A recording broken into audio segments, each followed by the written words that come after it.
Hey, good morning, everyone. Take you down here with me again this morning.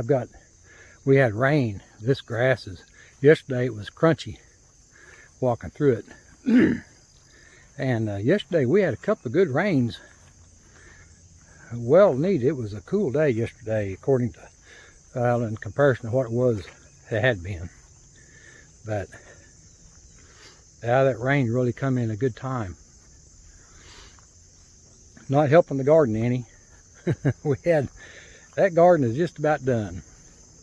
I do have some more tomatoes coming on and more beans, but the stuff that we had down there is pretty much dried up. It's getting it's quite a deal.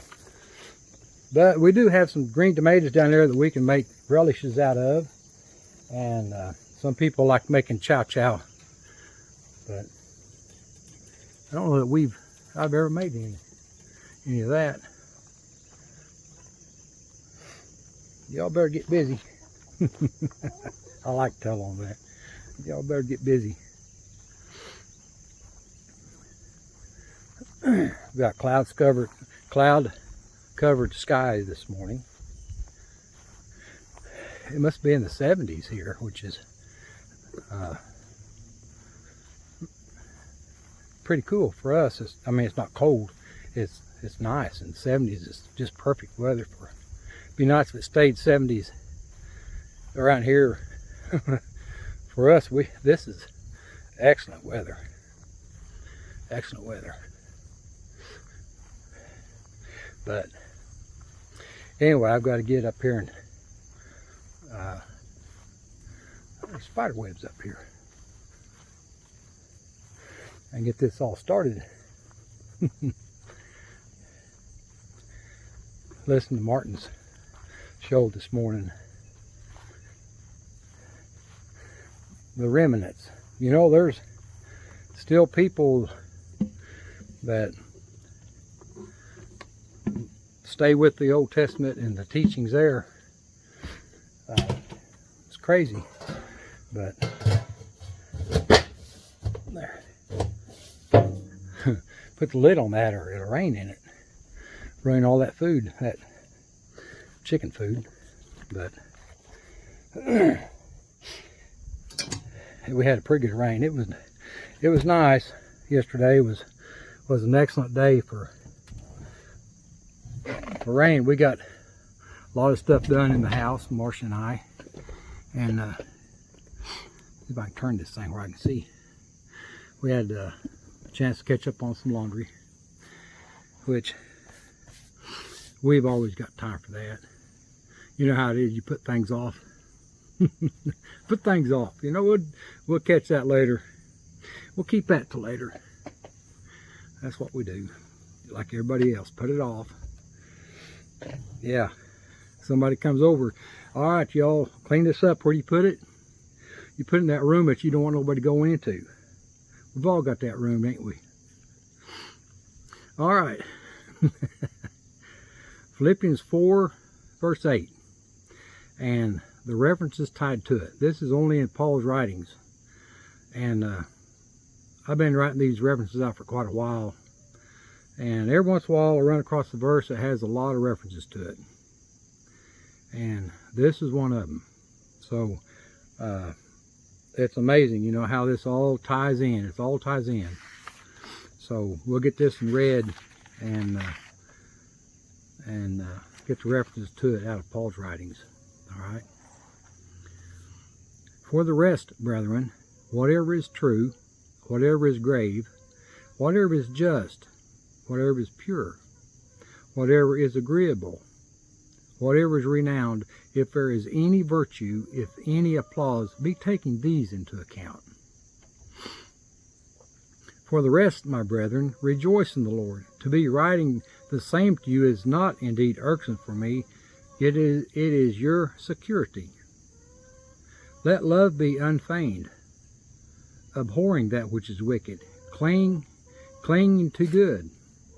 Let us have fond affection for one another, with brotherly fondness, in honor, deeming one another first, in diligence, not slothful, fervent in spirit, slaving for the Lord, rejoicing in expectation, enduring affliction, persevering in prayer, contributing to the needs of the saints, pursuing hospitality.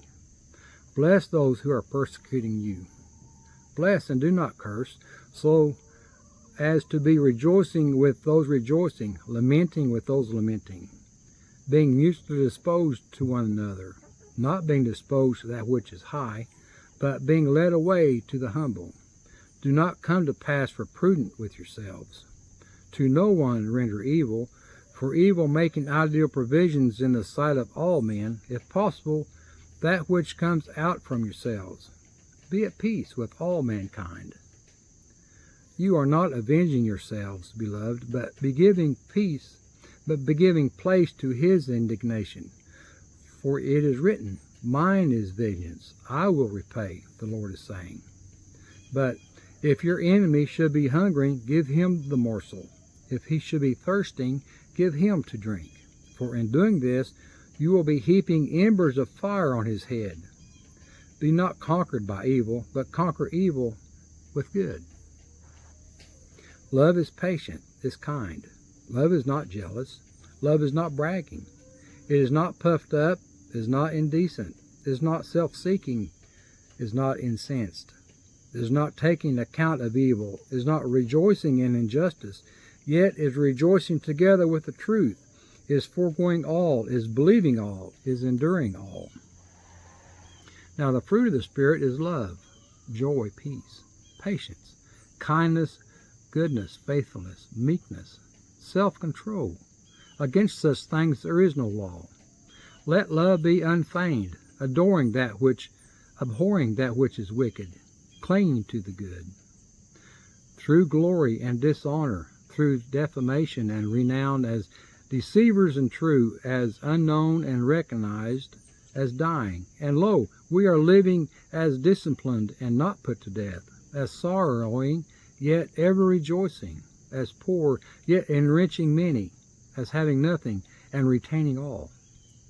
Yet to be rejuvenated in the spirit of your mind, and to put on the new humanity, which in accord with God is being created in the righteousness and benignity of the truth.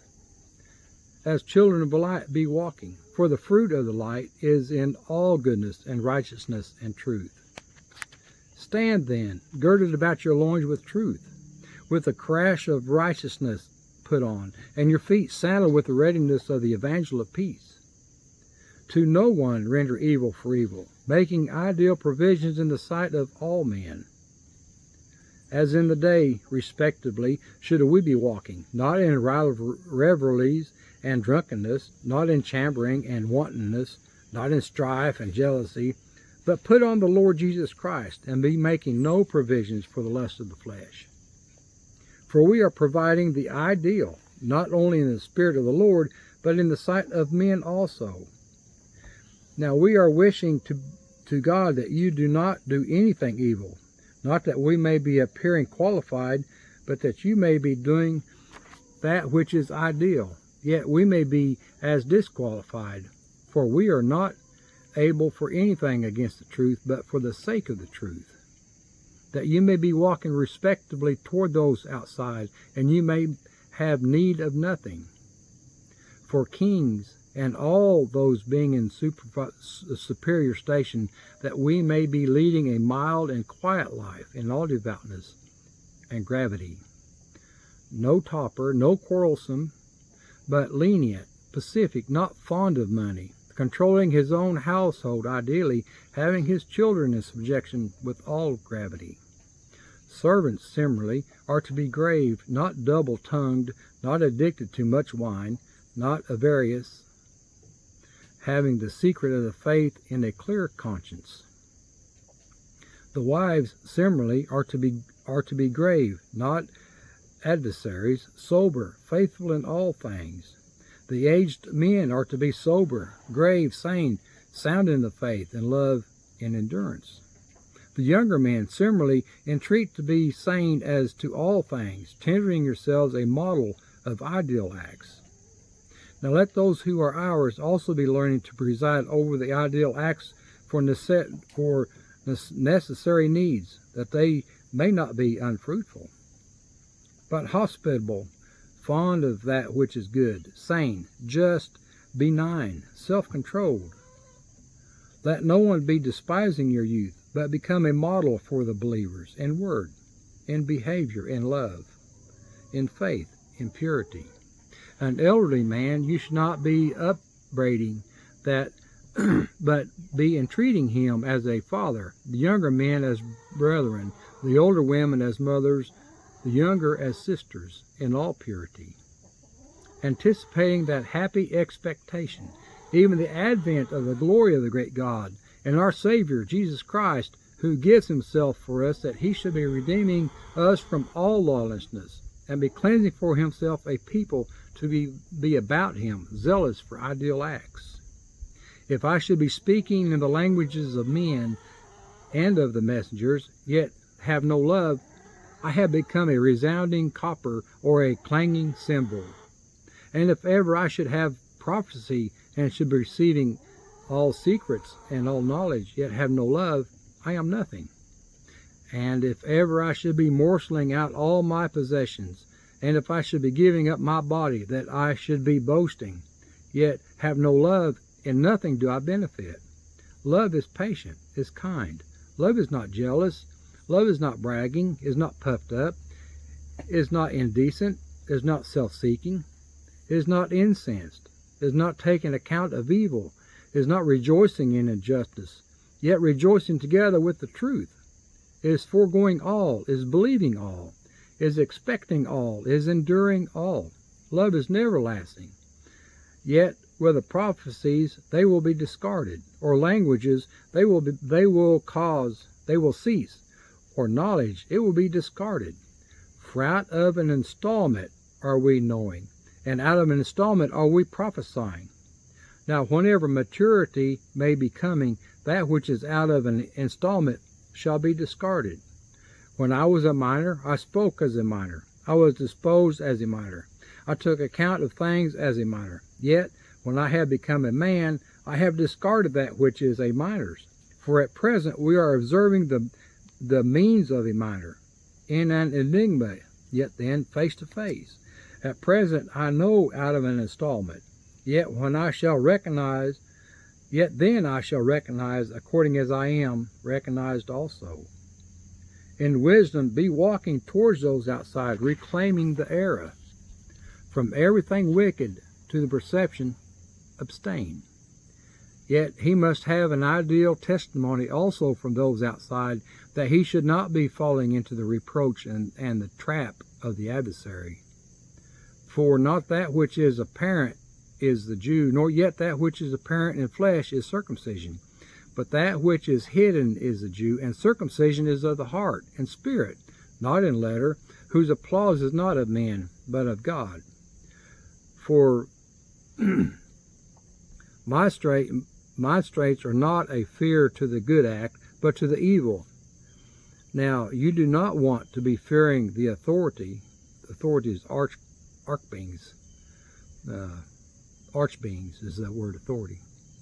Do good, and you will be having applause from it. Now he who is examining me is the Lord. So that be not judging anything before the season, till the Lord should be coming, who will also eliminate the hidden things of darkness and manifest the counsels of the heart. And then applause will be coming to each one from God. Now we sent together with him Titus, the brother whose applause in the evangel is through all the ecclesias, not only so, but who was selected also by the ecclesias to be our fellow traveler with this grace, which is being dispensed by us to the glory of the Lord himself. Quench not the spirit, scorn not prophecies, yet be testing all, retaining the ideal, and from everything wicked to the perception abstain. There it is. That is all the references to Philippians 4:8. There's a lot. It took some writing to get that one out. But anyway, it's going to be a great day. Marcia just poked her head out and said, another pot of coffee's done. So we'll get that started. And the chickens have come up and singing to me. The birds are out. It's going to be an awesome day. It's going to be an awesome day. Looks like we're going to get some more rain. So it's going to be a great day. I'll talk to you all tomorrow. See you then.